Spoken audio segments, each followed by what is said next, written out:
ಸ್ನೇಹಿತರೆ, ಸಾಧನೆ ಅನ್ನುವ ಈ ಮೂರಕ್ಷರ ಸುಮ್ಮನೆ ಆಗುವಂಥದ್ದಲ್ಲ. ಸಾಧನೆಯ ಹಾದಿ ಕಲ್ಲು ಮುಳ್ಳು ಏಳು ಬೀಳುಗಳ ರಹದಾರಿ. ಈ ದಾರಿಯಲ್ಲಿ ಸಾಗಬೇಕು ಅಂತ ಹೇಳಿದ್ರೆ ಗಟ್ಟಿ ಕಾಲುಗಳಿದ್ರೆ ಸಾಕಾಗಲ್ಲ, ಗಟ್ಟಿ ಮನಸ್ಸು, ದೃಢವಾದಂಥ ಇಚ್ಛಾಶಕ್ತಿ ಇರಬೇಕಾಗತ್ತೆ.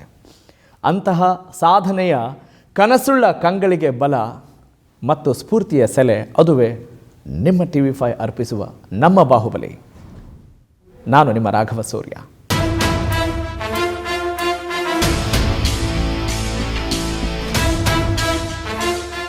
ಎಸ್ ಸ್ನೇಹಿತರೆ, ಈಗಾಗಲೇ ಹೇಳ್ತಾ ಇದ್ದೆ, ಸಾಧನೆ ಅನ್ನುವ ಮೂರಕ್ಷರ ಇದು ಅಂದುಕೊಂಡಷ್ಟು ಸುಮ್ಮನೆ ಅಲ್ಲ. ಅದರ ಹಾದಿ ಏಳು ಬೀಳು ಕಲ್ಲು ಮುಳ್ಳುಗಳ ರಹದಾರಿ ಅಂಥೇಳಿ. ಈ ದಾರಿಯಲ್ಲಿ ದೃಢವಾದ ಇಚ್ಛಾಶಕ್ತಿ ಇದ್ದರೆ ಏನು ಬೇಕಾದರೂ ಸಾಧಿಸಬಹುದು.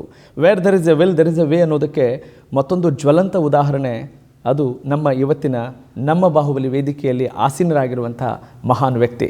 ಹಾಗಾದರೆ ಆ ವ್ಯಕ್ತಿಯ ಬಗ್ಗೆ ನಮ್ಮೆಲ್ಲರಿಗೂ ಗೊತ್ತಿದೆ, ಆದರೂ ಗೊತ್ತಿರೋದಂಥ ಯಶಸ್ಸಿನ ರಹಸ್ಯಗಳನ್ನು ಸೂತ್ರಗಳನ್ನು ನಿಮ್ಮ ಮುಂದೆ ತಿಳಿಸ್ಕೊಡ್ಲಿಕ್ಕೆ ರೆಡಿಯಾಗಿದ್ದಾರೆ. ಅವರ ಬಗ್ಗೆ ಎಸ್ ಸ್ನೇಹಿತರೆ, ನೋಡಿದ್ರಲ್ಲ, ಹೌದು, ಶ್ವಾಸಗುರು ಯೋಗಗುರು ಅಂತ ಖ್ಯಾತಿ ಗಳಿಸಿರುವಂಥ ಈ ಮಹಾನ್ ವ್ಯಕ್ತಿತ್ವದ ಸಾಧನೆಯನ್ನು ಗಮನಿಸಿದಾಗ ಮೈಜುಮ್ ಅನಿಸುತ್ತೆ, ರೋಮಾಂಚನವಾಗುತ್ತೆ. ಅದರಲ್ಲಿ ಯಾವ ಆಶ್ಚರ್ಯ ಇಲ್ಲ. ಹೌದು, ಈ ಯುವ ಸನ್ಯಾಸಿಯ ಸಾಧನೆಗಳನ್ನು ಕೇಳ್ತಾ ಹೋದರೆ ಸಮಯನೇ ಸಾಕಾಗಲ್ಲ ಅನ್ನುವ ಅರಿವಿನೊಂದಿಗೆ ಇವತ್ತಿನ ಕಾರ್ಯಕ್ರಮವನ್ನು ಆರಂಭ ಮಾಡೋಣ.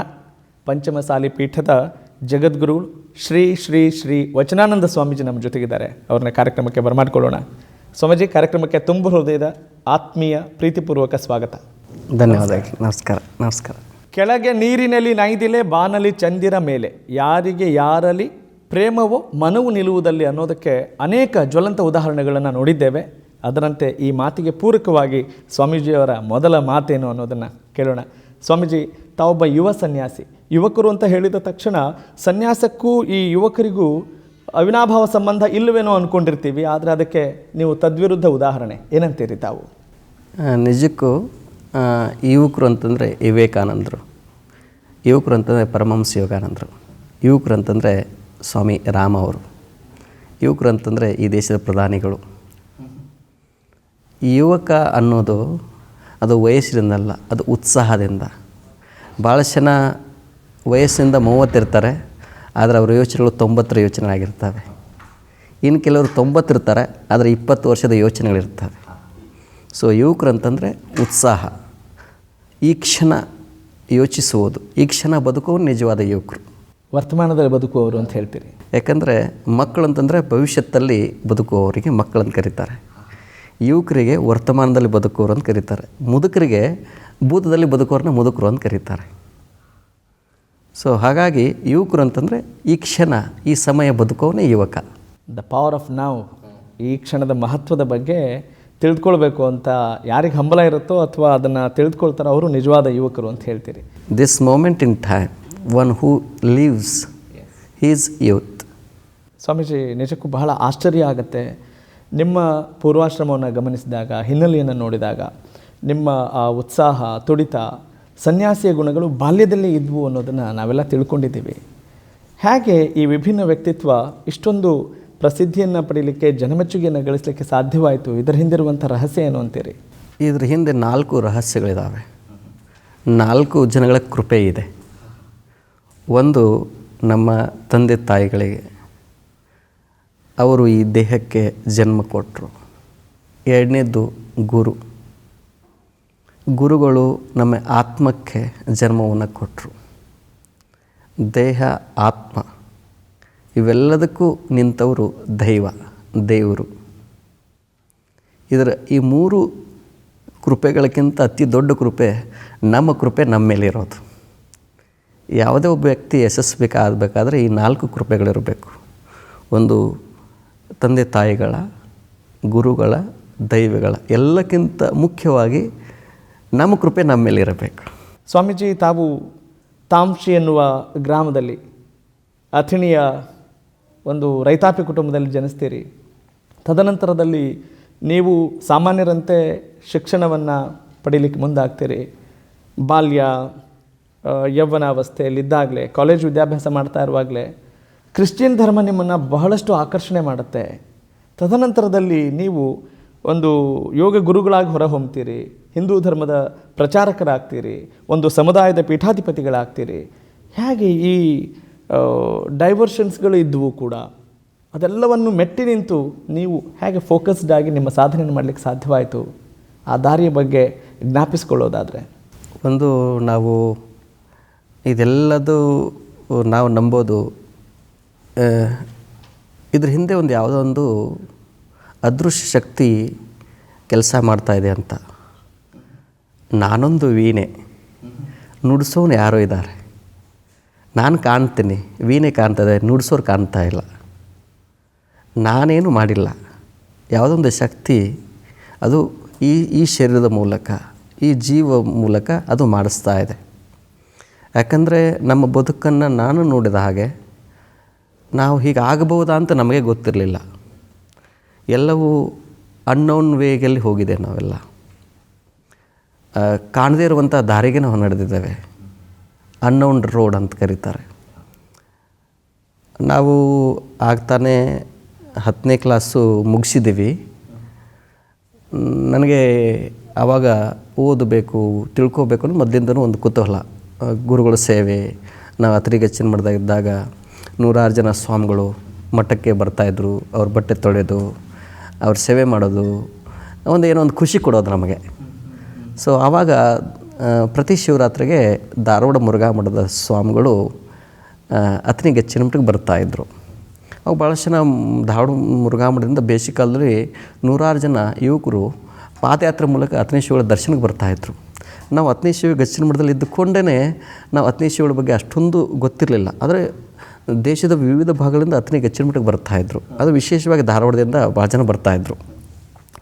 ನಾವು ಅತ್ನಿಯ ಅಲ್ಲಿ CSK ಹೈಸ್ಕೂಲ್ ಅಂತಿದೆ, ಅಲ್ಲಿ ನಾವು 10ನೇ ಕ್ಲಾಸು ಮುಗಿಸಿದ ಮೇಲೆ ನಾನು ಸೈನ್ಸ್ ಓದಬೇಕು ಅಂತ ಮೊದಲಿಂದ ಒಂದು ಥರ ಕುತೂಹಲ. ಸೊ ಅದು ಎಲ್ಲಿ ಓದಬೇಕು ಅಂತಂದರೆ ನಾನು ಧಾರವಾಡದಲ್ಲಿ ಓದಬೇಕು ಅಂತ ನನಗೆ ಭಾಳ ಆಸೆ.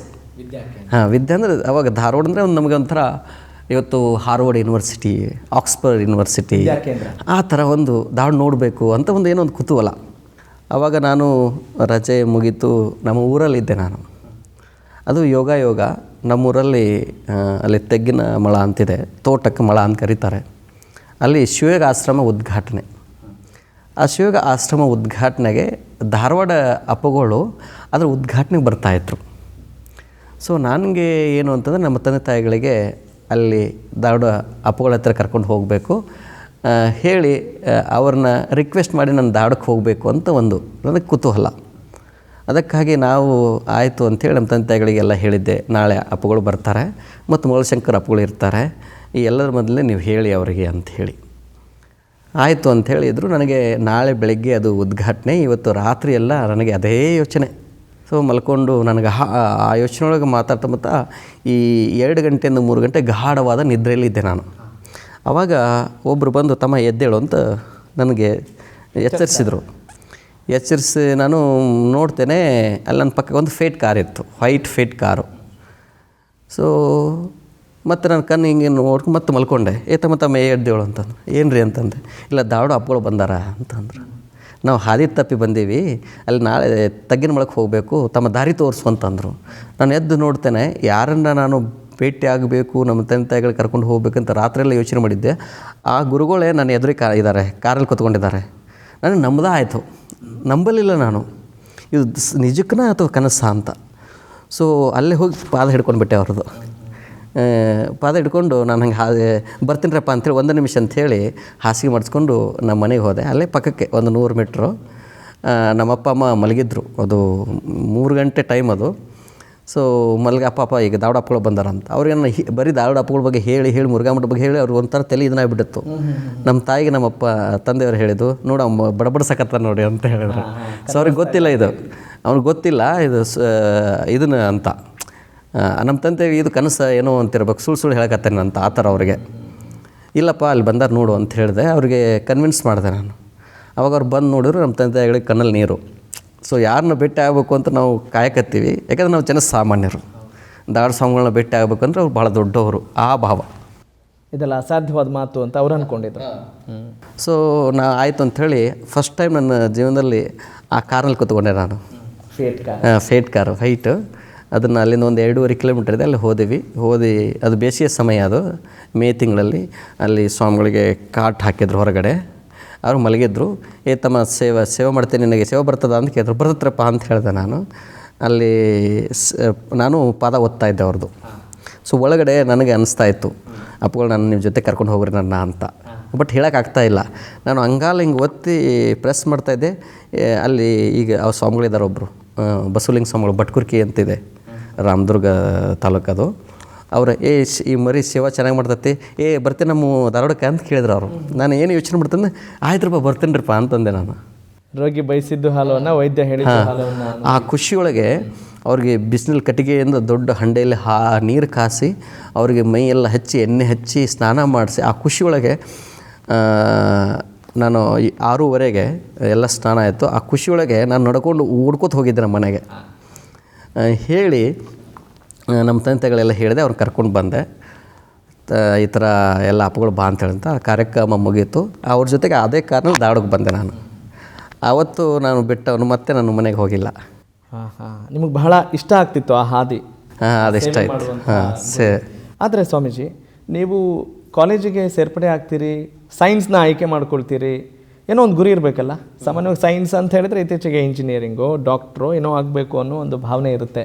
ನಿಮಗೆ ಯಾವ ಗುರಿ ಇತ್ತು? ನಾವು ಡಾಕ್ಟ್ರ್ ಆಗಬೇಕು ಅಂತ ಭಾಳ ನನಗೆ ಆಸಕ್ತಿ ಇತ್ತು. ಡಾಕ್ಟ್ರ್ ಆಗಬೇಕು ಮೊದಲಿಂದ ಒಂದು ಕನಸು. ಯಾಕಂದರೆ ನಮ್ಮೂರಲ್ಲಿ ನಾನು ನೋಡ್ತಾ ಇದ್ದೆ, ಹಳ್ಳಿ ಅದು, ಏನೋ ಕಾಯಿಲೆ ಆದರೆ ಡಾಕ್ಟ್ರುಗಳು ಕಂಪೌಂಡ್ರು ಬಂದು ಟ್ರೀಟ್ಮೆಂಟ್ ಮಾಡ್ತಿದ್ರು. ಹಳ್ಳಿಗೆ ಯಾರು ಡಾಕ್ಟ್ರು ಬರ್ತಿರಲಿಲ್ಲ. ಆವಾಗ ಬ್ರಿಡ್ಜ್ಗಳು ಇರಲಿಲ್ಲ. ಅತನಿಯಿಂದ ಎಷ್ಟೋ ಜನ ನನ್ನ ಮುಂದೆ ಸತ್ತದನ್ನು ನಾನು ನೋಡಿದ್ದೇನೆ.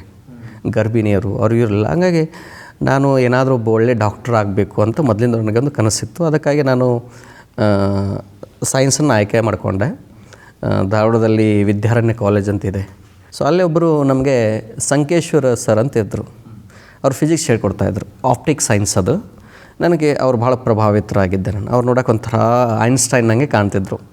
ಸೊ ಅವ್ರ ಮೇಲೆ ಅಪಾರವಾದ ಗೌರವ ಮತ್ತು ಗುರುಗಳು ಸೇವೆ ಮಾಡೋರು ಗುರುಗಳು ಇಷ್ಟನ್ನು ಸಹಜವನ್ನು ಪಡ್ತಾರೆ. ಸೊ ಅವರು ನನಗೆ ಪ್ರತಿ ಸಂಡೇ ಬೆಳಗ್ಗೆ, ಯಾಕಂದ್ರೆ ಸಂಡೇ ಯಾವತ್ತೂ ಬೆಳಗ್ಗೆನೇ ಕ್ಲಾಸ್ ಇರ್ತಿತ್ತು, ಉಳಿದೆಲ್ಲ ಸಾಯಂಕಾಲ ಕಾಲೇಜ್ ಮುಗಿದಲ್ಲಿ ಹೋಗ್ತಿದ್ವಿ.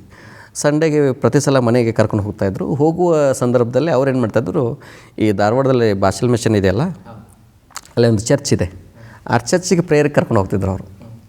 ಸೊ ನಾನು ಅವ್ರ ಜೊತೆಗೆ ಹೋಗ್ತಿದ್ದೆ. ಅವರು ಪ್ರೇಯರ್ ಮೊದಲು ಆರಂಭದಲ್ಲಿ ಒಂದು 7-8 ವಾರಗಳ ಕಾಲ ನಾನು ಸುಮ್ಮನೆ ಹೋಗಿ ಕುತ್ಕೊತಿದ್ದೆ. ಅಲ್ಲೆಲ್ಲ ಪ್ರವಚನ ಮಾಡೋದು ಅವೆಲ್ಲ ಮಾಡ್ತಾಯಿದ್ರು, ಅವರು ಪ್ರೇಯರ್ ಮಾಡ್ತಾಯಿದ್ರು.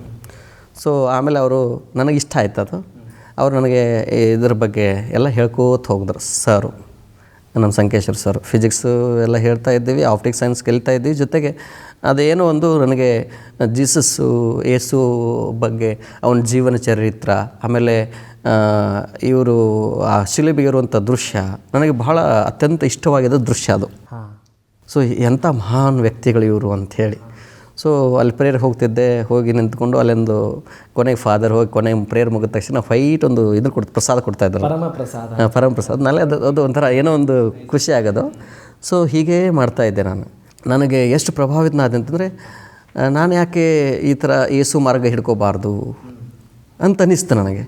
ಅಲ್ಲಿ ನನ್ನ ಫಾದರ್ನ ಕೇಳಿದೆ, ನಾನು ಕ್ರಿಶ್ಚಿಯನ್ ಆಗ್ಬೋದಾ ಅಂತ.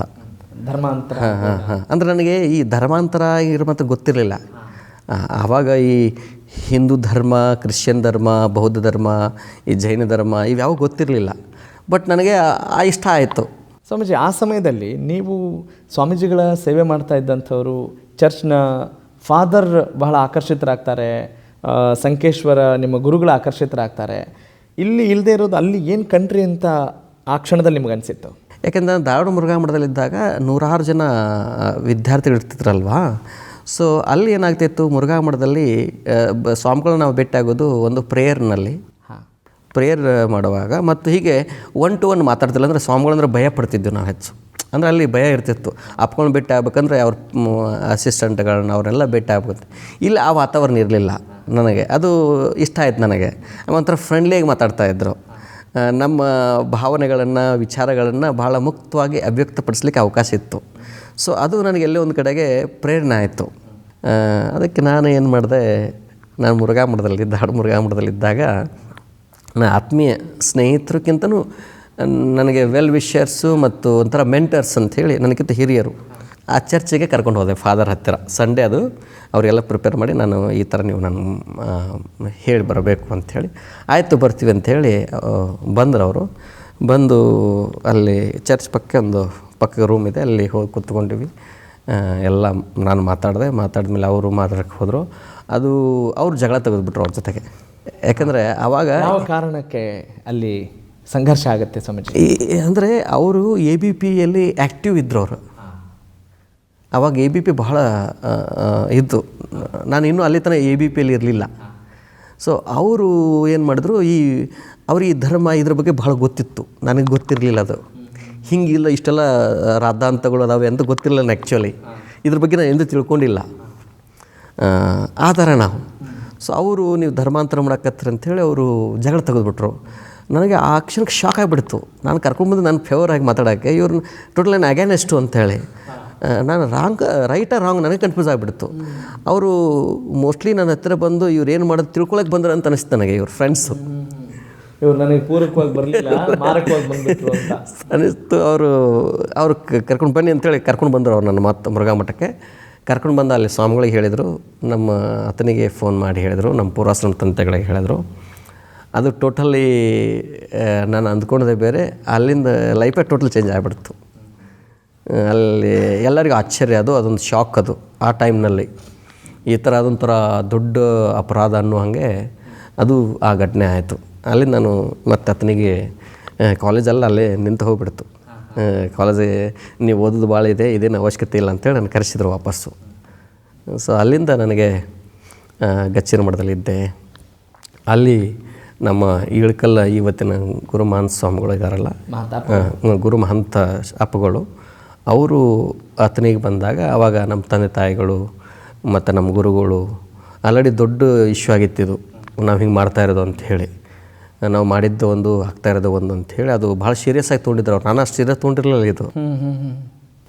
ಆವಾಗ ಅವರು ಬಸವಾದಿ ಶರಣರ ಬಗ್ಗೆ, ಇಷ್ಟಲಿಂಗ ಧ್ಯಾನ ಮಾಡೋದು ಹೇಗೆ, ಅವರು ಆವಾಗ ನನಗೆ ಕೌನ್ಸಿಲಿಂಗ್ ಮಾಡಿದ್ರು. ಆ್ಯಕ್ಚುಲಿ ತಮ್ಮ ಆ ಥರ ಮಾಡಬಾರ್ದಪ್ಪ, ಹೇಗಿದೆ ನಮ್ಮ ತತ್ವ, ಹೀಗಿದೆ ನಮ್ಮ ಸಿದ್ಧಾಂತ, ಹೇಗಿದೆ. ಇಲ್ಲಿ 770 ಜನ ಎನ್ಲೈಟನ್ಸ್ ಏಸು ನನಗೆ ಆಗಿ ಹೋದವರಿದ್ದಾರೆ ಇಲ್ಲಿ ಅಂಥೇಳಿ ನನಗೆ ಬಸವಾದಿ ಶರಣರ ವಿಚಾರಗಳನ್ನು, ಅತನಿ ಮುರುಗೇಂದ್ರ ಶ್ರೀಗಳು, ಯಡಿಯೂರು ಸಿದ್ಧಲಿಂಗೇಶ್ವರರು, ಷಣ್ಮುಖ ಶ್ರೀಗಳ ಬಗ್ಗೆ, ಗಣಮಠ ಶ್ರೀಗಳ ಬಗ್ಗೆ, ವಿಜಯ ಮಹಾಂತ ಶ್ರೀಗಳ ಬಗ್ಗೆ, ಜಯದೇವ ಜಗದ್ಗಳ ಬಗ್ಗೆ, ಹೀಗೆ ಅವರು ಇತಿಹಾಸವನ್ನು, ನಿಜಗುಣ ಶ್ರೀಗಳ ಬಗ್ಗೆ ಹೇಳ್ಕೋತ ಬಂದರು ಅವರು.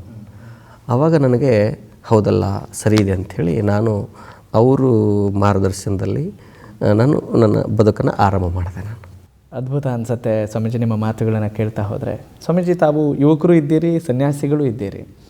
ಆದರೆ ಯುವಕರು ಅಂತ ಹೇಳಿದ ತಕ್ಷಣ ನಮಗೆ ಅಡಾಲಸೆಂಟ್ ಏಜ್, ಅಲ್ಲಿ ಸಾಮಾನ್ಯವಾಗಿ ಬೇರೆ ಸಾಧಕರನ್ನೆಲ್ಲ ನಾವು ಕೇಳ್ತಾ ಇರ್ತೀವಿ, ನಿಮಗೆ ನಿಮ್ಮ ಟೀನೇಜ್ಗಳಲ್ಲಿ ಪ್ರೇಮಾಂಕುರವಾಗಿರಲಿಲ್ವಾ ಅಂತೆಲ್ಲ ಕೇಳ್ತಾ ಇರ್ತೀವಿ. ಹಾಗೆ ಅದೇ ವಾತಾವರಣದಲ್ಲಿದ್ದರೂ ಕೂಡ ಸ್ವಾಮೀಜಿ ವಚನಾನಂದ ಅವರನ್ನು ಈ ಪ್ರೇಮಾಂಕುರ, ಕಾಮಾದಿ ಬಯಕೆಗಳೆಲ್ಲ ಕಾಡಲಿಲ್ವಾ? ಆವಾಗ ನಮಗೆ ಯೋಗಾಂಕುರ ಆಗಿತ್ತು ಅವಾಗ.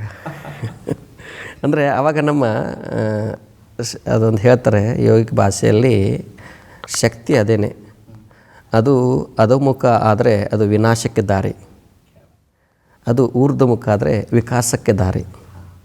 ಸೊ ನಮ್ಮದು ವಿಕಾಸವಾದ ಯಾವತ್ತು. ಮೊದಲಿಂದನೂ ಅದರ ಬಗ್ಗೆ ಎಂದೂ ಕೂಡ ನಮಗೆ ಗಮನವೂ ಬರಲಿಲ್ಲ. ಸೊ ಈಗ ಯಾವುದೇ ಒಂದು ನೀವು ತಲ್ಲೀನರಾದಾಗ, ಯಾವುದೋ ಒಂದು ವಿಚಾರಕ್ಕೆ ಏನೋ ಒಂದು ಆಗಬೇಕು ಅಂತ ತಲ್ಲೀನರಾದಾಗ ಅವೆಲ್ಲವೂ ನಿಮ್ಮನ್ನು ಯಾವುದೂ ಸೆಳೆದಿಲ್ಲ. ಅದೊಂದು ತುಡಿತಾ ಇತ್ತು. ಅಷ್ಟೊಂದು ನಮಗೆ ಆಳವಾಗಿ ನಮಗೆ ಬೇರಿರುತ್ತದು.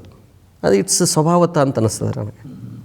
ಅಂದರೆ ಹುಟ್ಟಿದಾಗಿಂದಲೇ ಈ ಸನ್ಯಾಸದ ಬಗ್ಗೆ ಆಕರ್ಷಣೆ ಇತ್ತು ಅಂತ ಹೇಳ್ತೀರಾ?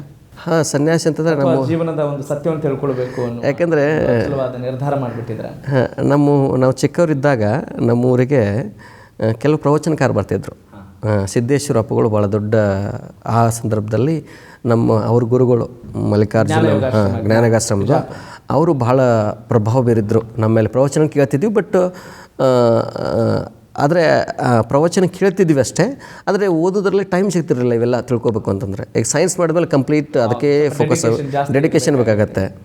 ಸೊ ಆಮೇಲೆ ಈ ಇಬ್ರಾಹಿಂ ಸಿತಾರ್ ಅಂತಿದಾರಲ್ಲ ಪದ್ಮಶ್ರೀ ಅವರು ಅವರು ಶಂಭುಲಿಂಗ ದರೂರ್ ಅವರು ಗೋಟೆ ಗುರುಗಳು ಅಂಥೇಳಿ ಆವಾಗ ಬಹಳ ದೊಡ್ಡ ಅವರು ನಮ್ಮೂರಲ್ಲಿ ಹಳ್ಳಿಯಲ್ಲಿ ಪ್ರತಿ ವರ್ಷ ದುರ್ಗಾದೇವಿ ಜಾತ್ರೆ ಆಗ್ತಾಯಿತ್ತು. ಅದಕ್ಕೆ 5 ದಿನ ಪ್ರವಚನ ಸಪ್ತಾಹ ಅಂತ ಮಾಡ್ತಿದ್ರು. ಅವ್ರ ಪ್ರವಚನ ಕೇಳ್ಕೊಂಡು ಪ್ರಭಾವಿತ ಆಗ್ತಿದ್ವಿ, ಅವ್ರ ಸೇವೆ ಮಾಡ್ತಾಯಿದ್ವಿ ನಾವು. ಸೊ ಆವಾಗ ನಮ್ಮ ಊರಲ್ಲಿ ಬಾಳಪ್ಪ ಮಿರ್ಜಿ ಅಂತಿದ್ದಾರೆ, ನನಗೆ ಭಾಳ ಆಪ್ತರು ಅವರು. ಅವ್ರ ಮನೆಯಲ್ಲಿ ನಾನು ಹೆಚ್ಚಿರ್ತಿದ್ದೆ. ಅವರು ನೀನು ಸ್ವಾಮಿ ಆಗ್ಬೇಕು, ನೀನು ಸ್ವಾಮಿ ಆಗ್ಬೇಕು ಅಂತಿದ್ರು. ನಾನಾಗಲ್ಲ, ನಿಮ್ಮ ಮಗನ ಮಾಡ್ರಿ ಅಂತ ಅಂತಿದ್ದೆ ನಾನು. ಅನಸ್ ಸಾಬ್ ಮಿರ್ಜಿ ಅಂತಿದ್ದಾರೆ, ಅವ್ನು ಮಾಡ್ರಿ ಅಂತಿದ್ದೆ. ಜೋಕ್ ಮಾಡ್ತಾಯಿದ್ದೆ, ಬಟ್ ನನಗೆ ಗೊತ್ತಿಲ್ಲ ನಾನು ಸ್ವಾಮಿ ಆಗ್ತೀನಿ ಅಂತೇಳಿ. So I never took A serious. Okay okay. So ಈ ರೀತಿ ವಚನಾನಂದ ಶ್ರೀಗಳು 108 ದಿನಗಳ ಕಠಿಣ ಮೌನ ವ್ರತವನ್ನು ಆಚರಿಸ್ತಾರೆ. ಅದಕ್ಕೆ ಪ್ರೇರೇಪಣೆ ಆಗಿದ್ದೇನು? ನಾವು ಆ್ಯಕ್ಚುಲಿ ಹೇಳಬೇಕು ಅಂತಂದರೆ ನಾನೊಂದು ಕನ್ಫ್ಯೂಸ್ನಲ್ಲಿದ್ದೆ. ಏನು ಕನ್ಫ್ಯೂಸ್ ಅಂತಂದರೆ ಆಗ್ತಾನೆ ಒಂದು ಟಿ ವಿಯಲ್ಲಿ ಭಾಳಷ್ಟು ಯೋಗ ಶಿಬಿರಗಳು ಭಾಳ ಪ್ರಸಿದ್ಧಿ ನಮಗೆ ಸಿಕ್ಕಿತ್ತು. ನಾನು ರಜೆ ಇದ್ದಾಗ ಋಷಿಕೇಶಿಂದ ಬಂದು ಯೋಗವನ್ನು ಹೇಳ್ಕೊಡ್ತಿದ್ದೆ ಇಲ್ಲಿ. ಆವಾಗ ನಮಗೇನು ಅನ್ನಿಸ್ತು ಅಂತಂದರೆ, ಆವಾಗ ಅಲ್ಲಿ ಋಷಿಕೇಶ್ನಲ್ಲಿ ನಮ್ಮ ಸ್ವಾಮಿ ವೇದ ಭಾರತಿ ಗುರುಗಳಿದ್ದರು. ನನ್ನ ಕ್ರಿಯಾಶೀಲತೆ, ನಮ್ಮ ಈ ಸೇವಾ ಭಾವ ಅವ್ರಿಗೇನು ಅಂತಂದರೆ, ನೀನು ಇಲ್ಲೇ ಇದ್ದುಬಿಡು ಅಂತ, ಋಷಿಕೇಶ್ನಲ್ಲಿ ಇದ್ದುಬಿಡು, ನಮ್ಮ ಆಶ್ರಮದಲ್ಲಿ ಇದ್ಕೊಂಡು ಅದನ್ನೆಲ್ಲ ನೋಡ್ಕೊಂಡು ಬಿಡು ಅಂತ. ನಮ್ಗೆ ಆಲ್ರೆಡಿ ನಮ್ಮ ಆಶ್ರಮದಲ್ಲೇ ಅದು ಸ್ವಾಮಿ ರಾಮ್ ಸಾಧಕ್ ಗ್ರಾಮ ಅಂತ, ಆ ಸಾಧಕ್ ಗ್ರಾಮಕ್ಕೆ ಒಂದು ಪಂಚಾಯತ್ ಅಂತ ಮಾಡಿದ್ರು ಅವರು. ಆ ಪಂಚಾಯತಿಗೆ ನನ್ನ ಸರ್ಪಂಚ್ ಮಾಡಿದ್ದಾರೆ ನಮ್ಮ ಸ್ವಾಮೀಜಿ. ಸೊ ಹಾಗಾಗಿ ನೆಕ್ಸ್ಟ್ ನಮ್ಮ ಸ್ವಾಮೀಜಿ ಆಲ್ರೆಡಿ ವಯಸ್ಸಾಗಿತ್ತಲ್ವ, ಅವರು ನೀವೇ ನೆಕ್ಸ್ಟ್ ಇದನ್ನು ನಡ್ಸ್ಕೊಂಡು ಹೋಗಿ ಅಂತ. ಆದರೆ ಇಲ್ಲಿ ಕರ್ನಾಟಕ ಬಂದಾಗ ಏನಾಗಿತ್ತು, ಇಲ್ಲಿ ಆಲ್ರೆಡಿ ಶ್ವಾಸ ಯೋಗ ಸಂಸ್ಥೆ ಮಾಡಬೇಕು ಅಂತ ಸ್ಟಾರ್ಟ್ ಆಗಿತ್ತು. So I was in confuse, ನಾನು ಇಲ್ಲಿರಬೇಕು, ಕರ್ನಾಟಕದಲ್ಲಿರಬೇಕು ಅಥವಾ ಋಷಿಕೇಶ್ನಲ್ಲಿರಬೇಕು. ಯಾಕಂದರೆ ನಾನು ಯೋಗದ ಇಡೀ ಸಂಪೂರ್ಣ ಜ್ಞಾನವನ್ನು ಕೊಟ್ಟು ನಮ್ಮ ಗುರುಗಳು ಅವರು. ಇಲ್ಲಿ ಯೋಗ ಇದು ನನ್ನ ಹುಟ್ಟಿದ ಭೂಮಿ ಇದು. ಸೊ ನನ್ನ ಗುರುಗಳು, ಇಲ್ಲಿಯೇ ಗುರುಗಳು ನನಗೆ ಕಳಿಸಿದ್ದು ವಾಪಸ್ ಬರಲಿಕ್ಕೆ, ಅಲ್ಲೇ ಇರಲಿಕ್ಕಲ್ಲ. So I was in middle of ಕನ್ಫ್ಯೂಸ್ನಲ್ಲಿದ್ದೆ ನಾನು. ಆವಾಗ ನಮ್ಮ ಗುರುಗಳು ನೀವೇ ಸಕ್ಸಸ್ ಆಗಬೇಕು ಅಂತ ಹೇಳಿದರು. ನನ್ನ ಹೆಸರು ಮೇಲೆ ವಿಲ್ ಮಾಡಿದರು ಅವರಲ್ಲಿ ಋಷಿಕೇಶ್ನಲ್ಲಿ. ಸೊ ಇಲ್ಲಿ ನನಗೆ ಇಲ್ಲಿ ಇರಬೇಕು ಅಂತ. ಆವಾಗ ನನ್ನ ಗುರುಗಳಿಗೆ ಹೇಳಿದೆ, ಏನು ಮಾಡ್ತೀಯಪ್ಪ ನೀನು ಅಂತ ಕೇಳಿದರು. ನಾನು ನವಂಬರ್ 8 ಎಕ್ಸಾಕ್ಟ್ಲಿ ನಾನು ನೆನಪಿದೆ ಇವತ್ತಿಗೂ. ಆವಾಗ ಗುರುಗಳು ನನಗೆ ಸಾಯಂಕಾಲ ನಮ್ಮ ಆಶ್ರಮ ಕರೆದು ಕೇಳಿದರು, ನಿಮ್ದೇನು ವಿಚಾರ ಇದೆ ಅಂಥೇಳಿ. ಐ ಮೀನ್ ಕನ್ಫ್ಯೂಸ್ ಸ್ವಾಮೀಜಿ ಅಂತ ಹೇಳಿದೆ ನಾನು. ಅವ್ರು ಕನ್ನಡ ಬರಲ್ಲ. What you have to do ಅಂತ ಕೇಳಿದ್ರು. ಏನು ನೀವು ಮಾಡಬೇಕು ಅಂತ ಬಯಸಿದೆ. So just I want to have a silence, long term silence ಅಂತ ಹೇಳಿದೆ ನಾನು. ಆಯಿತು ಅಂತೇಳಿ ನನಗೆ ಅವಕಾಶ ಕೊಟ್ಟರು. ಋಷಿಕೇಶ್ ಸ್ವಾಮಿ ರಾಮ್ ಅವರು ಅನುಷ್ಠಾನ ಮಾಡಿದಂಥ ಕ್ಷೇತ್ರ ಅದು. ಅಲ್ಲಿ ನಾನು 108 ದಿನಗಳ ಕಾಲ ಮೌನ ಅನುಷ್ಠಾನವನ್ನು ಮಾಡಿದೆ. ಸೊ 108 ದಿನ ಅಂತಂದರೆ ನೀವು ಮೊದಲು ಇಷ್ಟು ಪ್ಲೇಸ್ಗಳಿಗೆ ಮಾತ್ರ ಹೋಗೋದಿರ್ತದೆ. ಆಮೇಲೆ ಮೌನದಲ್ಲಿ ಇದ್ದಾಗ ನೀವು ನಮ್ಮನ್ನು ನಾವೇ ಮಂಡಲ ಹಾಕ್ಕೋಬೇಕಾಗತ್ತೆ. ಅಂದರೆ ಆ ಮಿತಿ ಹಾಕೋ ಮೊದಲು ಇದರಿಂದ ನಾವು ಕ್ರಾಸ್ ಮಾಡಲ್ಲ, ಈ ಸೀಮೆ ದಾಟಿ ನಾವು ಹೋಗಲ್ಲ. ಹಾಗೆ ಸೀಮೆ ಒಳಗೆ ಹಾಕೋತ ಬರಬೇಕು ನೀವು. ಕೊನೆಗೆ ನಾನು 1.5 ಅಡಿಗಿಂತ ಮುಂದೆ ನೋಡಬಾರ್ದು. ಹಿಂಗೆ ನಾನು ನೋಡೋಂಗಿಲ್ಲ, ಹೀಗೆ ನೋಡಬೇಕು. ಆಮೇಲೆ ಕೊನೆಗೆ 30 ದಿನ ಇರ್ತಲ್ಲ, ಆ 30ನಲ್ಲಿ ರೂಮ್ನಲ್ಲಿ ಇದ್ದರೂ ಕೂಡ ರೂಮ್ನಲ್ಲಿ ಮತ್ತೆ ನಾವು ಮಂಡಲ ಹಾಕೋತೀವಿ. ಆದರೆ ಆಚೆನ ಹೋಗಲ್ಲ. ಎಲ್ಲವೂ ಕಿಟಕಿಯಲ್ಲೇ ಪ್ರಸಾದ ಬರ್ತದೆ, ಆಹಾರ. ನೇರವಾಗಿ ನನ್ನ ಬೆಡ್ರೂಮಿಂದ ಸ್ನಾನಗೃಹ, ಸ್ನಾನದಿಂದ ಮತ್ತೆ ಬೆಡ್ರೂಮ್, ಅದೇ ಲೈನಲ್ಲಿ ಹೋಗ್ಬೇಕು ನಾವು 30 ಡೇಸ್. ಆ ಬೆಡ್ನೆಲ್ಲ ಎಲ್ಲ ಮಲ್ಕೋದು, ಊಟ ಮಾಡೋದು ಎಲ್ಲವೂ ಆ ಹಾಸಿಗೆ ಮೇಲೇ. ಅದು ಹಾಸಿಗೆ ಅಂತ ಕಾಣ್ತದೆ ಅಷ್ಟೇ, ಅದು ಧ್ಯಾನದ ಹಾಸಿಗೆ ಆಗಿರ್ತದೆ. ಅದು ಮಲ್ಕೊಂಡ್ರು ಅದು ಯೋಗ ನಿದ್ರೆ. ಅದಕ್ಕೆ ಹೇಳ್ತಾರೆ, ಶರಣ ನಿದ್ರೆಗೆ ಇದ್ದರೆ ಜಪ ಕಾಣಿರೋ, ಎದ್ದು ಕುಳಿತಾರೆ. ಶರಣ ನಿದ್ರೆಗೆ ಇದ್ದರೆ ಜಪ ಕಾಣಿರೋ, ಎದ್ದು ಕುಳಿತಾರೆ ಶಿವರಾತ್ರಿ ಕಾಣಿರೋ ಅಂತ ಹೇಳ್ತಾರೆ. ಸೊ ಹಾಗೆ ಆ ಭಾವ. ಸೊ ಅಲ್ಲಿ ನನಗೆ ಇಲ್ಲ, ನಾನು ಕರ್ನಾಟಕ ಹೋಗಬೇಕು ಅಂತ ನಮ್ಮ ಗುರುಗಳು ಹೇಳಿದೆ. ಅವ್ರು ಭಾಳ ತುಂಬು ಹೃದಯದಿಂದ ನಾನು ಬೀಳ್ಕೊಟ್ರು. ಮತ್ತು ನೀವು ವಾಪಸ್ ಬರ್ತಾಯಿರ್ರಿ ಅಂಥೇಳಿ ಹೇಳಿದರು. ಆಮೇಲೆ ಅದೇ ರೀತಿ ನಾನು ಕರ್ನಾಟಕ ಬಂದೆ. ಏಪ್ರಿಲ್ 24 ಡಾಕ್ಟರ್ ರಾಜ್ಕುಮಾರ್ ತೆಂಡೂಲ್ಕರ್ ಮಹಾನ್ ವ್ಯಕ್ತಿಗಳು ಸಾಧನೆ ಮಾಡಿದಂಥ ಒಂದು ಹುಟ್ಟಿದ ದಿನಾಂಕ. ಅಂಥ ದಿನದಲ್ಲಿ ತಾವು ಕೂಡ ಹುಟ್ಟಿದ್ದೀರಿ, ಆದರೆ ಹಿಮಾಲಯದ ಸಂತರಾಗಿದ್ದೀರಿ. ಈ ಸಂಖ್ಯಾಶಾಸ್ತ್ರ, ಜ್ಯೋತಿಷ್ಯ ಶಾಸ್ತ್ರದ ಬಗ್ಗೆ ಯೋಗ ಗುರುವಿಗೆ, ವಚನಾನಂದ ಶ್ರೀಗಳಿಗೆ ಎಷ್ಟು ನಂಬಿಕೆ?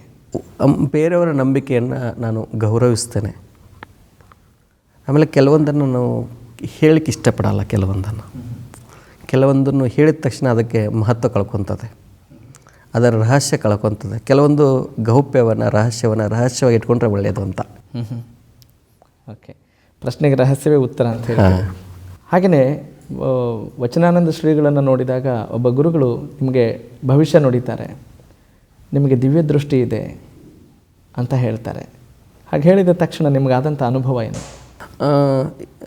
ನಾನು ಅಥಣಿ ಮುರುಗೇಂದ್ರ ಶ್ರೀಗಳು ನಾನು ಬಹಳ ಅಪಾರವಾಗಿ ನಂಬ್ತೇನೆ. ಬಸವಣ್ಣವ್ರನ್ನ ಅವರಲ್ಲೇ ಕಾಣ್ತೇನೆ, ಬುದ್ಧನ್ನು ಅವರಲ್ಲೇ ಕಾಣ್ತಾನೆ, ಮಹಾವೀರನ್ನು ಅವರಲ್ಲೇ ಕಾಣ್ತೇನೆ. ಹಾಗೆ ನಿಮ್ಮ ಬಾಲ್ಯದ ದಿನಗಳಲ್ಲಿ ನೀವು ಗರಡಿ ಮನೆಯಲ್ಲಿ ಕುಸ್ತಿ ಪಟ್ಟು ಹಾಕ್ತಿರ್ತೀರಿ. ಹನುಮನ ಪ್ರಭಾವ ಅಥವಾ ಹನುಮಂತನ ಅನುಗ್ರಹ ನಿಮಗೆ ಆಗ್ಲಿಂದಲೇ ಇರುತ್ತೆ. ಹಾಗೆ ಅದರ ರೋಚಕ ಸಂಗತಿಗಳನ್ನು, ನೆನಪುಗಳನ್ನು ಮೆಲುಕು ಹಾಕ್ಬೋದಾ ಸ್ವಾಮೀಜಿ? ಬಾಲ್ಯದಲ್ಲಿದ್ದಾಗ, ನಾವು ಚಿಕ್ಕವರಿದ್ದಾಗ 3ನೇ ಕ್ಲಾಸು 4ನೇ ಕ್ಲಾಸ್ ಇದ್ದಾಗ ನಮ್ಮೂರಲ್ಲಿ ಅಲ್ಲೊಂದು ದತ್ತಾತ್ರೇಯ ದೇವಸ್ಥಾನ ಇದೆ. ದೇವಸ್ಥಾನದಲ್ಲಿ ಅಲ್ಲಿ ಪಕ್ಕಕ್ಕೇ ಒಂದು ಗರಡಿ ಮನೆ, ಕೆಂಪು ಮಣ್ಣು, ಭಾಳ ಸಣ್ಣ ರೂಮ್ ಅದು. ಅಲ್ಲಿ ನಮಗೆ ಕುಸ್ತಿ ಹಿಡಿತಿದ್ವಿ ನಾವು. ಸಾಯಂಕಾಲ ನಿಂಗಪ್ಪ ಮಿರ್ಜಿ ಅಂತ ಮತ್ತು ಕೆಲವರೆಲ್ಲ ಇರ್ತಿದ್ರು. ಅವರು ಅಲ್ಲಿ ಕುಸ್ತಿ ಹಿಡಿತಿದ್ವಿ ನಾವು. ಆವಾಗ 10 ಪೈಸೆ ಕೊಡ್ತಿದ್ರು. ಅವಾಗ ಉಂಡೆ ಸಿಗ್ತಿದ್ದು, ಅಂಟಿನ ಉಂಡೆ. ಅವನ್ನು ತಿನ್ಕೊಂಡು ಏನೋ ಒಂದು ಖುಷಿ. ಅವಾಗ ಕುಸ್ತಿ ಹಿಡಿದಂತಂದರೆ ಒಂಥರ ಎನರ್ಜಿ ಸಿಗ್ತಿತ್ತು ಅವಾಗ. ಮತ್ತು ನನಗೆ ಆಡಿನ ಹಾಲು ಭಾಳ ಇಷ್ಟ. ಸೊ ನಾನು ಆಡು ಮರಿಯನ್ನು ಸಾಕಿದ್ದೆ ಮನೆಯಲ್ಲಿದ್ದಾಗ. ಸೊ ಆ ಆಡಿನ ಮರಿ ಆಡಿನ ಹಾಲನ್ನು ಕುಡಿಯೋದು. ಅವಾಗ ಗಾಂಧಿಯವ್ರು ಭಾಳ ಪ್ರಭಾವ. ಗಾಂಧೀಜಿಯವ್ರಿಗೆ ಆಡಿನ ಹಾಲು ಕುಡಿತಿದ್ರು ಅಂತ ಹೇಳ್ತಿದ್ರು. ಬಹಳಷ್ಟು ಮಹಾನ್ ವ್ಯಕ್ತಿಗಳು ಪ್ರಭಾವ. ಸೊ ಆವಾಗ ಕುಸ್ತಿ ಹಿಡಿದು ಮೇಹನತ್ ಮಾಡೋದು, ದಂಡ ಬೈಠಕ್ ಮಾಡೋದು. ಬೆಳಗ್ಗೆ ಎದ್ದ ತಕ್ಷಣವೇ 4 ಗಂಟೆಗೆ ರನ್ನಿಂಗ್ ಮಾಡೋದು. ಒಂದು 6 ಕಿಲೋಮೀಟ್ರ್ ಓಡೋದು, 6 ಕಿಲೋಮೀಟ್ರ್ ಬರೋದು. ಸೊ ಆವಾಗ ಏನಾಗ್ತಿತ್ತು ಅಂದರೆ, ನಮ್ಮ ಬೆಳಗಾವಿ ಜಿಲ್ಲೆಯಲ್ಲವ ಅತಿ ಹೆಚ್ಚು ಈ ದೇಶದಲ್ಲಿ ಮಿಲಿಟ್ರಿ ಹೋದ್ರೆ ಬೆಳಗಾವಿ ಜಿಲ್ಲೆ. ಸೊ ಆವಾಗ ಪ್ರತಿ ಹಳ್ಳಿಯಲ್ಲಿ ಬೆಳಗ್ಗೆ ಓಡೋದು, ಮೇಹನತ್ ಮಾಡೋದು ಒಂದು ಕಾಮನ್ ಇತ್ತು. ಸೊ ಹಾಗಾಗಿ ನಾನು ಅದೊಂದು ಪ್ರೇರಣೆ ಸಿಗ್ತಿತ್ತು ನಮಗೆ. ಮಿಲಿಟ್ರಿಗೆ ಹೋಗೋಕ್ಕೆ ಅವರು ಮಾಡ್ತಾಯಿದ್ರು, ತಯಾರಿ ಮಾಡ್ತಾಯಿದ್ರು. ನಾವು ಹಾಗೆಲ್ಲ ಸುಮ್ಮನೆ ಹಿರಿಯರ ಅಣ್ಣರ ಗೆಳೆಯರೆಲ್ಲ ಮಾಡಕತ್ತಾರೆ, ನಾವು ಮಾಡೋದು ಅವ್ರ ಜೊತೆಗೇ. ಹಾಗಾಗಿ ಅದು ನನಗೆ ಭಾಳ ಅನುಕೂಲ ಆಯ್ತು ಆ್ಯಕ್ಚುಲಿ. ಅವತ್ತುಕ್ಕಿಂತ ಅದರ 1000 ಪಟ್ಟು ಇವತ್ತು ಅನುಕೂಲ ಆಗಿದೆ. ಈ ಶರೀರ ಗುಣ ಅವತ್ತು ನನಗೆ ಬೆಳೆಯುವ ಸಿರಿ ಮೊಳಕೆಯಲ್ಲಿ ಹಾಗಾಗಿ ಆ ಸಂದರ್ಭದಲ್ಲಿ ನನಗೆ ಭಾಳಷ್ಟು ಹೆಲ್ಪ್ ಆಯ್ತು ಅದು. MBBS ಓದಿ ಡಾಕ್ಟರ್ ಆಗಬೇಕು ಅನ್ನುವಂಥ ವಚನಾನಂದ ಶ್ರೀಗಳು ಸಮಾಜಕ್ಕೆ ಡಾಕ್ಟರ್ ಆಗ್ತಾರೆ. ನಿಮಗೆ ಸನ್ಯಾಸಿ ಅಂತ ನಿಮಗೆ ಅನಿಸಿದ್ದು ಯಾವಾಗ? ನನಗೆ ಅತಿ ಹೆಚ್ಚು ಸನ್ಯಾಸತ್ವದ ಒಳಗಳು ಅದರಲ್ಲಿ ಸಿಕ್ಕಿದ್ದೆ ನನಗೆ ಋಷಿಕೇಶ್ನಲ್ಲಿ, ಗಂಗಾ ತಟದಲ್ಲಿ. ನಾವು ಆವಾಗ ನನಗೆ ಅತಿ ಚಿಕ್ಕ ವಯಸ್ಸಿನಲ್ಲೇ ಒಂದು ಮಟ್ಟದ ಸ್ವಾಮಿಗಳಾಗಿ ನನ್ನನ್ನು ನಿಯುಕ್ತ ಮಾಡಿದರು. ಅದು ಕೊಲ್ಲಾಪುರದಲ್ಲಿ. ಆವಾಗ ನಾನು ಅತಿ ಚಿಕ್ಕ ವಯಸ್ಸಿನಲ್ಲೇ ಜವಾಬ್ದಾರಿ ಸಿಕ್ತು ನಮಗೆ. ಬಟ್ ನಾವೇನೋ ಒಂದು ಸಾಧನೆ ಮಾಡಬೇಕು, ಓದೋದು ಹುಚ್ಚು ಭಾಳ ನನಗೆ ಆವಾಗಿಂದನೂ. ಏನು ಮಾಡಬೇಕು ಅಂತಂದಾಗ ನನಗೆ ಪುಸ್ತಕಗಳು ಓದೋ ಹುಚ್ಚು ಭಾಳ. ಆವಾಗ ಸ್ವಾಮಿ ರಾಮ್ ಅವ್ರ ಪುಸ್ತಕಗಳು, ಆಮೇಲೆ ಪರಮಹಂಸ ಯೋಗಾನಂದರ ಪುಸ್ತಕಗಳು, ಸ್ವಾಮಿ ಶಿವಾನಂದರ ಪುಸ್ತಕಗಳು, ವಿವೇಕಾನಂದರ ಪುಸ್ತಕಗಳು, ಬಸವಣ್ಣವರ ವಚನಗಳು, ಈ ಜೀವನ ಚರಿತ್ರೆಗಳು ಓದ್ತಿದ್ದೆ ನಾನು. ಈ ಓದು ಹಂತಲ್ಲಿ ನಾನು ಒಬ್ಬ ಶ್ರೇಷ್ಠ ವ್ಯಕ್ತಿ ಆಗಬೇಕಪ್ಪ ಅಂತ ಭಾಳ ಹಂಬಲ ಮೊದಲಿಂದ. ಶಿಶುನಾಳ್ ಶರೀಫರು, ಆಮೇಲೆ ಗೋವಿಂದ ಭಟ್ರು, ಇವರೆಲ್ಲ ನಮ್ಮ ಲೈಫ್ನಲ್ಲಿ ದಾವಣ ಮೃತ್ಯುಂಜಯಪ್ಪಗಳು, ಮಹಾಂತಪ್ಪಗಳು ನಮ್ಮ ಲೈಫ್ನಲ್ಲಿ ಭಾಳಷ್ಟು ಪ್ರಭಾವ ಬೀರಿದ್ದಾರೆ. ಆದರೆ ಬೆಸ್ಟ್ ಆಫ್ ದ ಬೆಸ್ಟ್ ಆಗಬೇಕು ಅಂತ ಮೊದಲಿಂದ ನನಗೆ ಹುಚ್ಚು ಅದು. ಸೊ ಆವಾಗ ನಾನು ಕನ್ಫ್ಯೂಷನಲ್ಲಿದ್ದೆ. ನನ್ನ ಬದುಕಲ್ಲಿ ಭಾಳಷ್ಟು ಕನ್ಫ್ಯೂಸ್ ಇದ್ದಾಗೆಲ್ಲ ಒಂದು ಒಳ್ಳೆಯದು ಸಿಕ್ಕಿದಾವೆ ನಮಗೆ. ಸಾಧಕ ಅಂತಂದ್ರೆ ಕನ್ಫ್ಯೂಸ್ ಇರ್ತಾರೆ. ಪ್ರಶ್ನೆಗಳು, ಆತಂಕಗಳು, ದುಗುಡಗಳು, ದುಮ್ಮಾನಗಳು ಇರ್ತವೆ. ಸೊ ಆವಾಗ ನಾನು ಕೊಲ್ಲಾಪುರದಲ್ಲಿದ್ದಾಗ ಭಾಳಷ್ಟು ಕಷ್ಟ ದಿನಗಳದು. ನಾನು ಯಾವುದನ್ನು ಬೇಡ ಅಂತ ಇದ್ದೆ ಅದೇ ನನಗೆ ಸಿಕ್ಕಿತ್ತಲ್ಲಿ. ನನ್ನ ವಿಚಾರಕ್ಕೆ ವಿರುದ್ಧನೇ ಇತ್ತದು ಪ್ರತಿಯೊಂದೂ. ಜವಾಬ್ದಾರಿ ಬೇಡ, ಜವಾಬ್ದಾರಿ ಬಂತು. ಅಲ್ಲಿ ಭಾಳಷ್ಟು ಸಮಸ್ಯೆಗಳಿದ್ದವು. ಅಲ್ಲಿ ಸ್ವಾಮಿ ರಾಮ್ ಅವರ ಪುಸ್ತಕಗಳನ್ನ ಓದ್ತಾ ಹೋದೆ ನಾನು. ಸೊ ನಾನು ಏನು ಮಾಡಬೇಕು ಅಂತ ಹೇಳಿದಾಗ ಆ ಪುಸ್ತಕ ನನಗೆ ಪ್ರೇರಣೆ ಸಿಕ್ತು. ಅಲ್ಲಿ ಕೊಲ್ಲಾಪುರ ಕರ್ವೀರ ಪೀಠಕ್ಕೆ ಹೋದೆ ನಾನು. ಅಲ್ಲಿ ಮಠದಿಂದ ಭಾಳ ಹತ್ತಿರ ಅದು. ಅಲ್ಲಿ ನಾನು ಯಾಕೆ ಹಿಮಾಲಯಕ್ಕೆ ಹೋಗ್ಬಾರ್ದು ಅಂತೇಳಿ ನಾನು ಅಲ್ಲೇ ರಾಜೀನಾಮೆ ಕೊಟ್ಟು ಹಿಮಾಲಯ ದಾರಿ ಹಿಡಿದದ್ದು. ಸೊ ಆಮೇಲೆ ಹಿಮಾಲಯಕ್ಕೆ ಹೋದಾಗ ಅದು ಕೊರೆಯುವ ಚಳಿ, ಅದು ನಾನು ಋಷಿಕೇಶ್ಗೆ ಅಲ್ಲಿ ಶಾಂತಿ ಕುಂಜ್ ಅಂತಿದೆ, ಮೊದಲು ಅಲ್ಲಿ ಹೋದೆ ಹರಿದ್ವಾರದಲ್ಲಿ. ಅಲ್ಲಿ ಸನ್ಯಾಸಿಗಳಿಗೆ ಅವಕಾಶ ಇಲ್ಲ, ಅದು ಕೇವಲ ಗೃಹಸ್ಥರಿಗೆ ಮಾತ್ರ. ಅಲ್ಲಿ ಒಬ್ಬರು ಶಿವಮೊಗ್ಗದ ಒಬ್ಬರು ಉಷಾ ಅಂತಿದ್ದಾರೆ ಇದ್ರವರು, ಅವರು ಇಲ್ಲ ಇಲ್ಲಿ ನಿಮಗೆ ವ್ಯವಸ್ಥೆ ಇಲ್ಲ, ಸನ್ಯಾಸಿಗಳು ನೀವು ಋಷಿಕೇಶ್ಗೆ ಹೋಗಿ ಅಲ್ಲಿ ಕ್ರಿಯಾಯೋಗ ಆಶ್ರಮ ಇದೆ ಅಂತ ಹೇಳಿದರು. ನಾನು ಹೋಗಿ ಅದು ಆಶ್ರಮದ ಬಾಗಿಲ ಬಡ್ದೆ, ಅವರು ಅವ್ರು ಹೇಳಿದರು.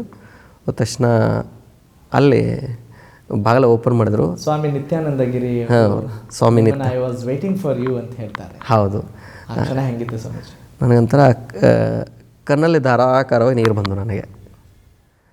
Just I am waiting for you, please come, I am just waiting for you ಅಂತಂದರು.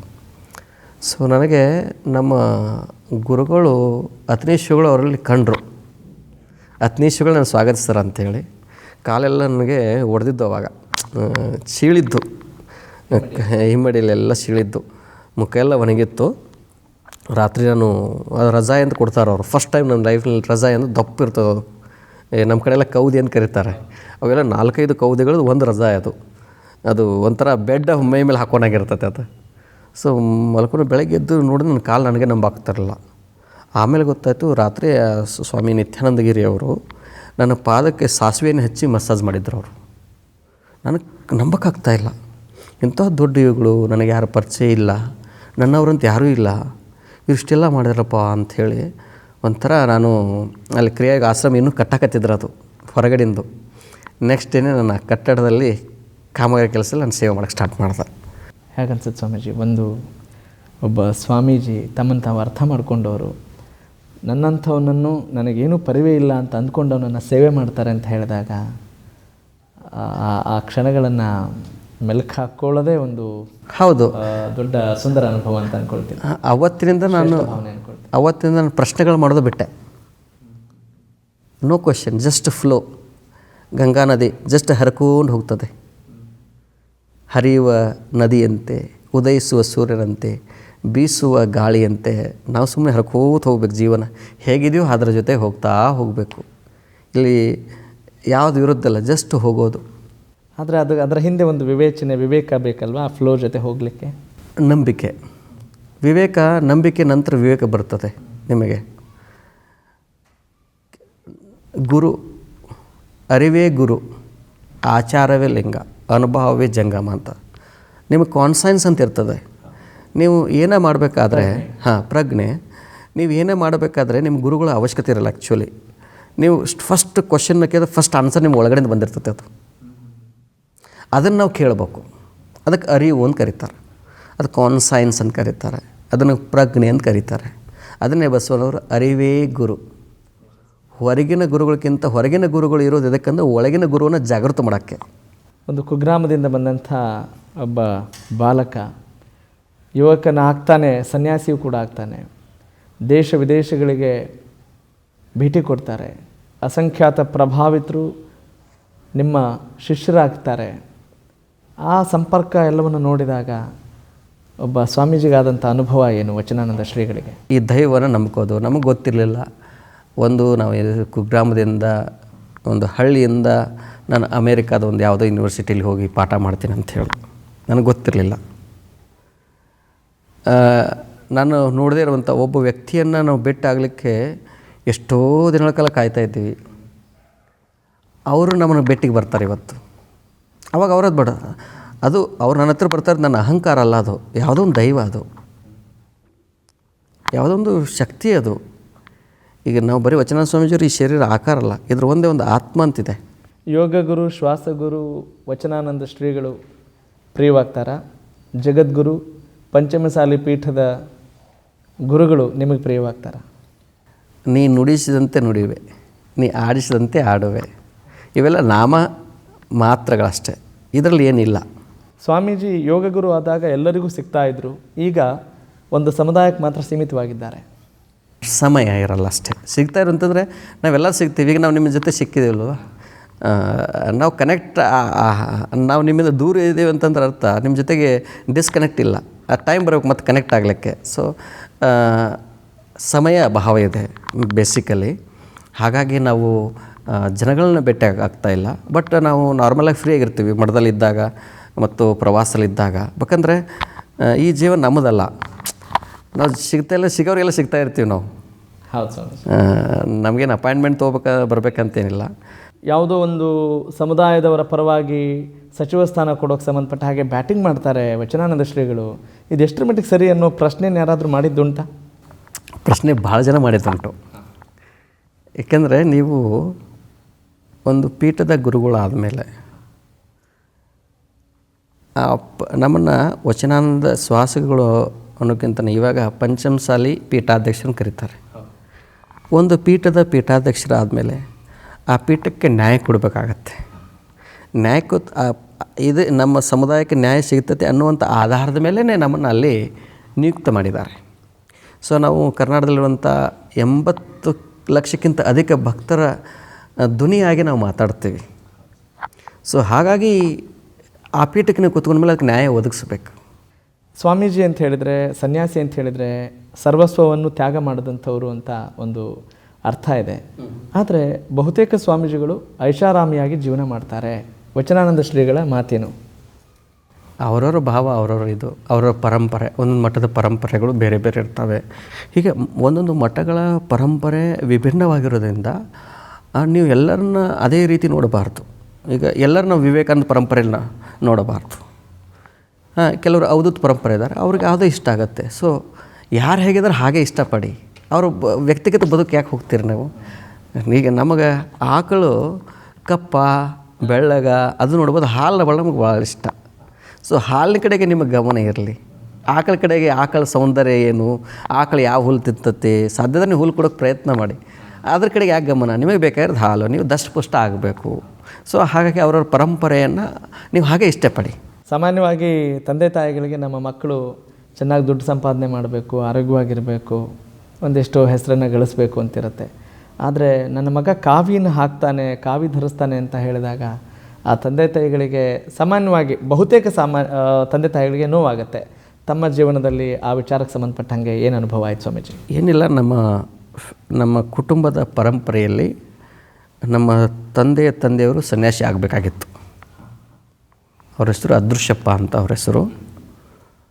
ಅವರು ಬೀಳೂರ ಗುರುಬಸವ ಮಹಾಸ್ವಾಮಿಗಳು ಅಂತ ನಮ್ಮ ಊರಿಂದ ಭಾಳ ಹತ್ತಿರ. ಆ ಕಾಲದಲ್ಲಿ ಭಾಳ ದೊಡ್ಡ ಯೋಗಿಗಳು. ಇವತ್ತು ಬಾಗಲಕೋಟೆ ವಿದ್ಯಾವರ್ಧಕ ಏನು ಸಂಘ ಇದೆ, ಬಸವೇಶ್ವರ ವಿದ್ಯಾವರ್ಧಕ ಸಂಘ, ಅದಕ್ಕೆ ಸಂಸ್ಥಾಪನೆ ಮಾಡಿದ್ದೇ ಅವರು. ಯಾರು? ಬೀಳೂರು ಗುರುಬಸವ ಮಹಾಸ್ವಾಮಿಗಳು.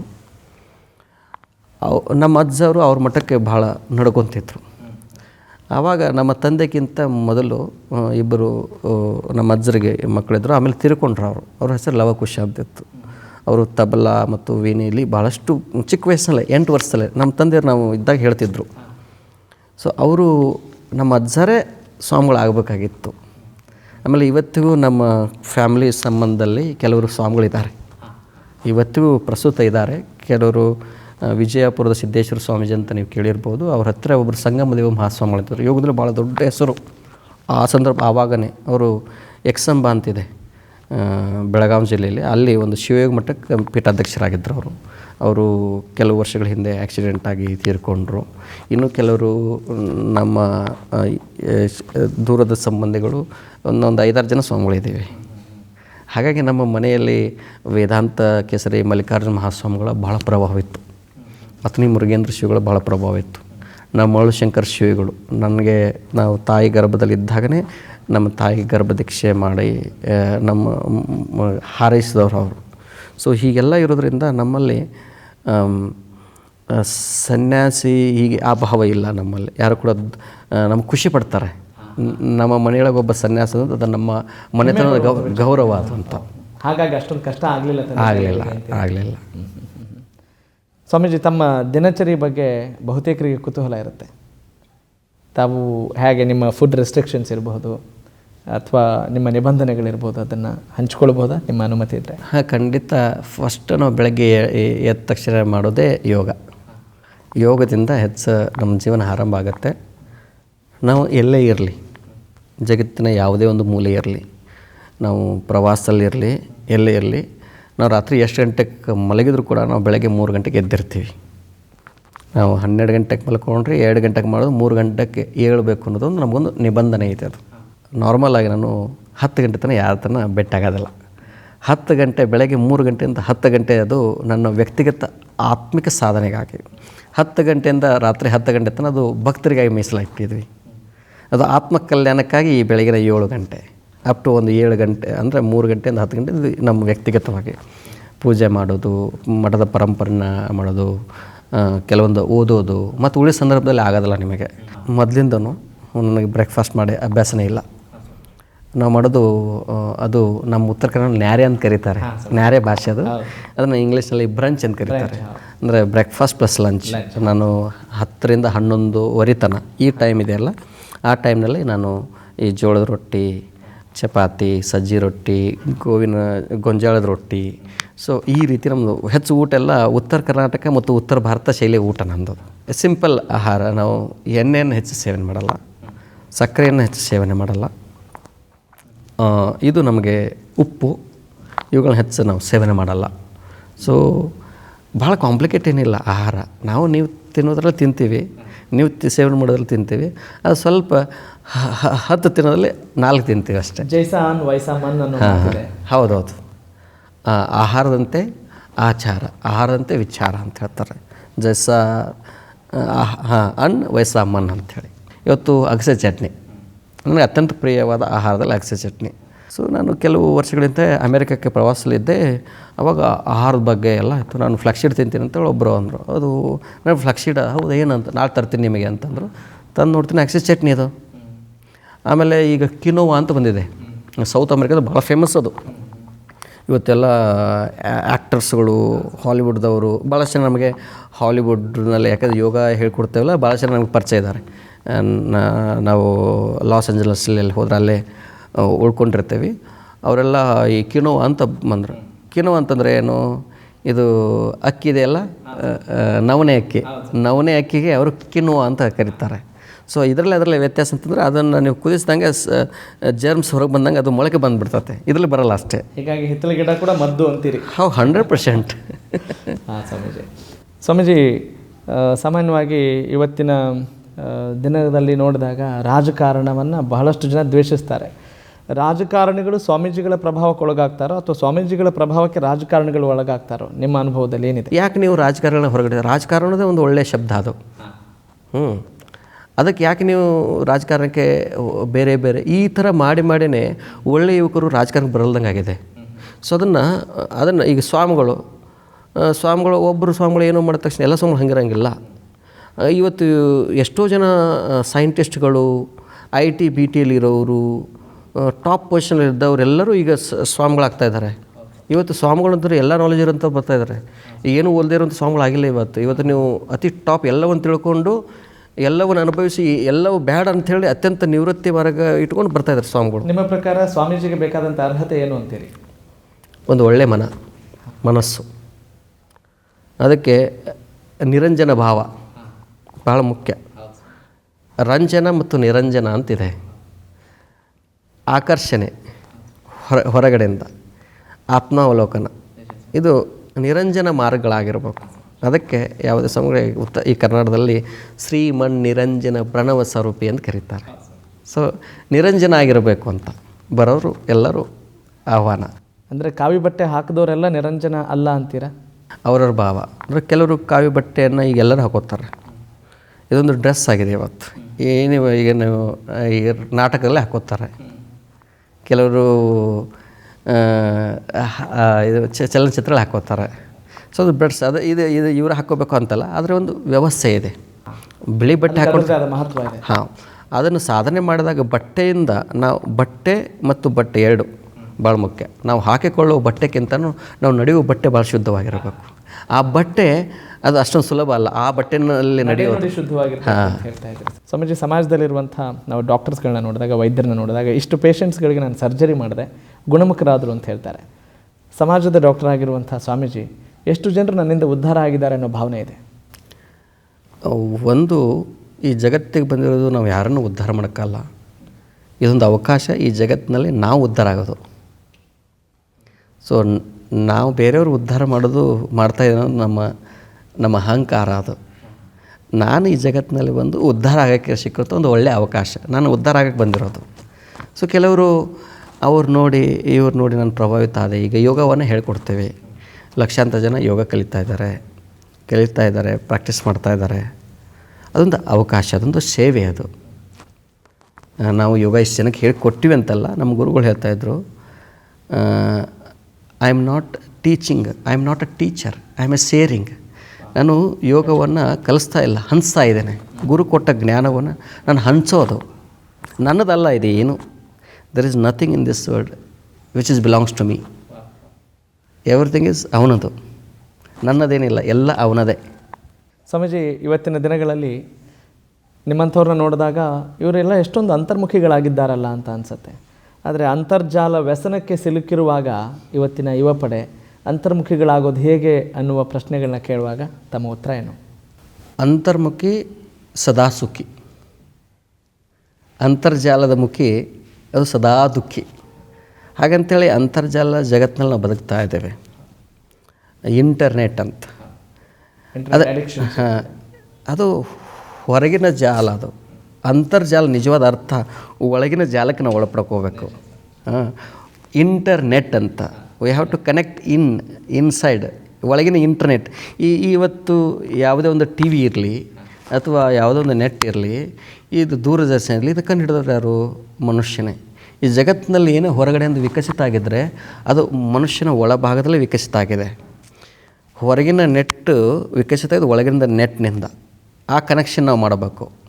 ಆ ಕನೆಕ್ಷನ್ ಎಷ್ಟು ತೀವ್ರವಾಗುತ್ತೋ ಅಷ್ಟು ಹೊರಗಡೆ ವಿಕಸಿತ ಆಗುತ್ತೆ. ಆವಾಗ ಯೋಗಿಗಳು ಇಲ್ಲಿ ಕೂತ್ಕೊಂಡೆ ಜಗತ್ತಿನಲ್ಲಿ ಎಲ್ಲ ಆಗೋದು ಹೇಳ್ತಾಯಿದ್ರು. ನನಗೆ ಆ ರೀತಿ ಯೋಗಿಗಳು ಭಾಳ ಜನ ನೋಡಿದ್ದಾರೆ, ಮುಂದಾಗೋದನ್ನು ಹೇಳಿದ್ದು ನೋಡಿದ್ದೇನೆ. ಇಲ್ಲಿ ಕರ್ನಾಟಕದಲ್ಲಿ ನಮ್ಮ ಇಳಕಲ್ಲದ ಗುರು ಮಹಾಂತಶಿವಿಗಳು, ನಾನು ಗುರುಕುಲದಲ್ಲಿ ಓದುವಾಗ ನಾನು ಹಿಮಾಲಯಕ್ಕೆ ಹೋಗಬೇಕು ಅಂತ ಹೇಳಿದಾಗ, ನೀವು ಹೋಗಿ ಯೋಗ ಕಲೀರಿ ಅಂತ ಹೇಳಿದರು. ಆವಾಗ ಅವ್ರು ಹೇಳಿದರು, ನನಗೆ ಇವತ್ತಿಗೂ ನೆನಪಿದೆ, ಅದು 2005ನೇ ಇಸ್ವಿಯಲ್ಲಿ ಅವ್ರು ಹೇಳಿದ್ದು, ಮುಂದೆ ಹರಿಹರ ಪಂಚಮಸಾಲಿ ಜಗತ್ಪೀಠಕ್ಕೆ ನೀವು ಸ್ವಾಮಿಗಳಾಗ್ತೀರ ಅಂತ ಹೇಳಿದರು ಅವರು. ಯಾವಾಗಿದು? 2005ರಲ್ಲಿ 2018 ಏಪ್ರಿಲ್ 20ಕ್ಕೆ ಆದೆ ನಾನು. ಅದು ಹೇಳಿದರು. ಇನ್ನೊಂದು ವಾರಣಾಸಿಯಲ್ಲಿ ಒಬ್ಬರು ಸಂತರು ಹೇಳಿದರು, ನಾನು ಅಕ್ಟೋಬರ್ 2016 ಅಕ್ಟೋಬರ್ 20ಕ್ಕೆ ಅವ್ರು ಹೇಳಿದ್ದು, ಎಕ್ಸಾಕ್ಟ್ ನೀವು ಇಷ್ಟು ತಿಂಗಳ ನಂತರ ನೀವು ಒಂದು ಮಠದ ಜಗದ್ಗುರು ಆಗ್ತೀರ ಅಂತ ಹೇಳಿದ್ರು ಅವರು. ನನಗೆ ಅದ್ರ ಬಗ್ಗೆ ಏನೂ ಕಲ್ಪನೆ ಇರಲಿಲ್ಲ. ಆಮೇಲೆ ಹಿಮಾಲಯದಲ್ಲಿ ಭಾಳಷ್ಟು ಜನ ನನಗೆ ಈ ರೀತಿ ಹೇಳಿದ್ದಾರೆ, ನೀವೇನು ಆಗ್ತೀರಾ ಅಂಥೇಳಿ. ಜಸ್ಟ್ ಆವತ್ತಿನಿಂದ ನನಗೆ ನಂಬಿಕೆ ಇದೆ. ಸಾಧನೆ ಮಾಡೋದು ದೈವಿಗೆ ಬಿಡೋದು, ದುಡಿಯೋದು ನಮ್ಮದು, ಫಲ ಅವನದು. ಈ ಸಾಧನೆಯ ಹಾದಿಯಲ್ಲಿ ಬಹಳಷ್ಟು ವೇದನೆಗಳ ಬಗ್ಗೆ ನೀವು ನಿವೇದನೆ ಮಾಡ್ಕೊಂಡಿದ್ದೀರಿ ಸ್ವಾಮೀಜಿ. ಬಹಳ ಖುಷಿಯಾಗುತ್ತೆ. ನಮ್ಮ ಸಮಾಜಕ್ಕೆ ನಿಮ್ಮಿಂದ ಬಹಳಷ್ಟು ಆಶೀರ್ವಾದ, ಸೇವೆ ಸಿಗಲಿ ಮತ್ತು ಸಮಾಜದ ಸೌಭಾಗ್ಯ ಕೂಡ ಆಗಲಿ ಅಂತ ನಾನು ಕೇಳ್ಕೊಳ್ತೇನೆ. ನಿಮ್ಮ ಸಮಾಜದ ಬಗ್ಗೆ ಮುಂದಿನ ಗುರಿ ಏನು, ಕನಸೇನು? ನಮ್ಮ ಪಂಚಮಸಾಲಿ ಜಗದ್ಗುರು ಪೀಠವನ್ನು ರಾಷ್ಟ್ರ ಅಂತಾರಾಷ್ಟ್ರ ಮಟ್ಟದ ಪೀಠವನ್ನಾಗಿ ಮಾಡೋದು. ಅದು ಪಂಚದಾಸೋಹ ಪೀಠವಾಗಬೇಕು. ಅನ್ನ ಅಕ್ಷರ ಆಶ್ರಯದೊಂದಿಗೆ ಆರೋಗ್ಯ ಮತ್ತು ಆಧ್ಯಾತ್ಮ ಈ ನಮ್ಮ ಮಠಗಳಲ್ಲಿ ಸಿಗಬೇಕು. ಆ ರೀತಿ ಹೇಗೆ ಸಿದ್ಧಗಂಗಾ ಶಿವಕುಮಾರ ಶಿವೆಗಳು, ಬಾಲಗಂಗಾಧರ ನಾಥ ಮಹಾಸ್ವಾಮಿಗಳು, ಶಿರಗೆರೆಯ ಶಿವಕುಮಾರ ಶಿವಾಚಾರ್ಯ ಮಹಾಸ್ವಾಮಿಗಳು, ಶೃಂಗೇರಿಯ ಜಗದ್ಗುರು, ಸುತ್ತೂರು ಜಗದ್ಗುರು, ಹಾಗೆ ಅವರು ಹೇಗೆ ತಮ್ಮ ಬದುಕನ್ನು ಸಮಾಜದಲ್ಲಿದ್ದುಕೊಂಡು ಸಮಾಜ ಯೋಗಿಗಳಿವರೆಲ್ಲ. ಸೊ ಹಾಗೆ ನಾವು ಆಗಬೇಕು, ಅವರ ದಾರಿಯಲ್ಲಿ ನಾವು ಸಾಗಬೇಕು ಅನ್ನುವಂಥದ್ದು ನಮ್ಮ ಗುರಿ ಇದೆ. ಅದಕ್ಕೆ ನಾವು ಸದಾಕಾಲ ಅದಕ್ಕೆ ಬೇಕಾಗಿರುವಂಥ ಸಾಧನೆಯನ್ನು, ಕಾಯಕವನ್ನು ನಾವು ಮಾಡ್ತಾಯಿದ್ದೇವೆ. ಬಹಳ ಸಂತೋಷ ಸ್ವಾಮೀಜಿ, ನಿಮ್ಮ ಜೊತೆ ನಿಮ್ಮ ಮಾತುಗಳನ್ನು ಕೇಳಿದಾಗ. ಸಮಾಜಕ್ಕೆ ಒಳಿತಾಗಲಿ ನಿಮ್ಮಿಂದ ಅನ್ನುವ ಒಂದು ಆಶಯದೊಂದಿಗೆ ಕಾರ್ಯಕ್ರಮ ಮುಗಿಸ್ತಾ ಇದ್ದೀನಿ. ನಮಸ್ಕಾರ. ಧನ್ಯವಾದ. ಶರಣಾರ್ಥಿಗಳು. ಸ್ನೇಹಿತರೆ, ಸಾಮಾನ್ಯವಾಗಿ ಒಂದು ಮಾತಿದೆ, what happens is not important, how do we look into it is very important ಅಂತ. ಸಾಧನೆಯ ಗುರಿ ಇದ್ದಾಗ ಸವಾಲುಗಳು ಕೂಡ ಸಾಧ್ಯತೆಗಳ ಮೆಟ್ಟಲುಗಳನ್ನಾಗಿ ಮಾಡಿಕೊಳ್ಳಲಿಕ್ಕೆ ಅವಕಾಶ ಇದೆ ಅನ್ನೋದು ಈ ಸಾಧಕರಿಂದ, ಈ ಮಹಾತ್ಮರಿಂದ ತಿಳಿದುಕೊಳ್ಬೋದು ಅನ್ನುವ ಅನಿಸಿಕೆ, ಅಭಿಪ್ರಾಯ ಈ ಕಾರ್ಯಕ್ರಮದ ಮೂಲಕ ನನಗೆ ವ್ಯಕ್ತವಾಗಿದೆ ಅಂತ ಅನ್ನಿಸ್ತಾ ಇದೆ. ಆ ಭಾವನೆ ನಿಮ್ಮದು ಕೂಡ ಅಂತ ಭಾವಿಸ್ತಾ ನಮ್ಮ ಬಾಹುಲಿಕ ಕಾರ್ಯಕ್ರಮವನ್ನು ಮುಗಿಸ್ತಾ ಇದ್ದೀನಿ. ನಾನು ನಿಮ್ಮ ರಾಘವ ಸೂರ್ಯ. ನಮಸ್ಕಾರ.